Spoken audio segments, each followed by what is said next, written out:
எல்லாருக்கும் இன்னைக்கு நம்ம பார்க்க போறது கோதுமை ஸ்வீட் அப்பம். வாங்க வீடியோக்குள்ள போலாம்.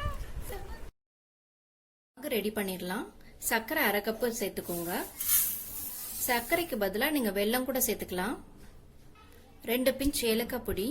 ஏலக்காய் பொடி இல்லைன்னா 2 ஏலக்காய் தட்டி சேர்த்துக்கோங்க. 1 பிஞ்சுக்கு உப்பு. 1/2 கப் சர்க்கரைக்கு 1/2 கப் தண்ணி சேர்த்துக்கலாம். அதே மாதிரி வெல்லம் எடுத்தாலும் அதே அளவு தான். 1/2 கப் வெல்லத்துக்கு 1/2 கப் தண்ணி.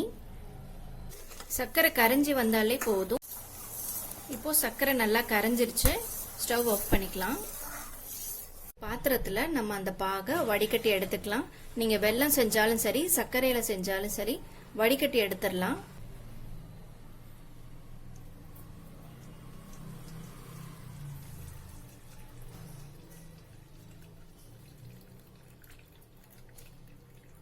எடுத்த அதே கப் அளவுக்கு கோதுமை எடுத்துக்கலாம். சர்க்கரை 1/2 கப்பு, கோதுமை மாவு 1 கப். இப்ப கொஞ்சம் கொஞ்சமா அந்த பாகுல போட்டு கலந்துட்டே வரலாம்.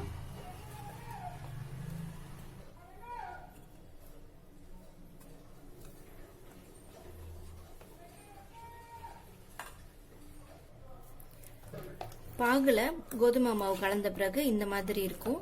இப்ப நீங்க கூட 1/2 கப் தண்ணி சேர்த்துக்கணும்.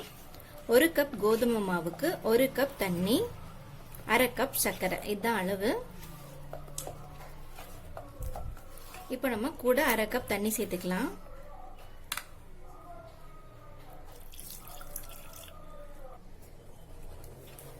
உங்களுக்கு ரொம்ப சாஃப்டா வேணும்னா நீங்க கூட கொஞ்சமா பேக்கிங் சோடா சேர்த்துக்கலாம். நான் சேர்க்க போறதில்ல. இப்ப ஃப்ரை பண்ணிடலாம். காஞ்சதும் நல்லா ஒரு குழி கரண்டி எடுத்து பாதி கரண்டி மட்டும் விட்டா போதும். ஃப்ளேம் மீடியம் ஃப்ளேம்லயே வச்சுக்கோங்க.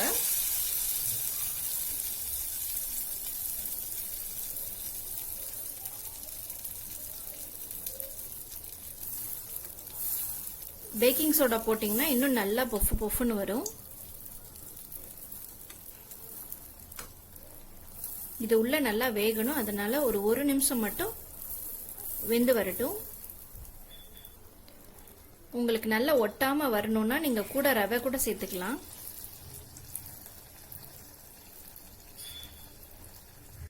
கோதுமை மாவுல நீங்க டைரக்டா சர்க்கரையோ இல்ல வெல்லமோ சேர்த்திருந்தீங்கன்னா உங்களுக்கு டார்க் பிரவுன் ஆயிடும். ஸோ இந்த மாதிரி நம்ம பாகு பண்ணிட்டு மாவுல கலக்கறனால உங்களுக்கு கலரும் பார்க்க நல்லா இருக்கும். ரொம்ப கருப்பெல்லாம் ஆகாது.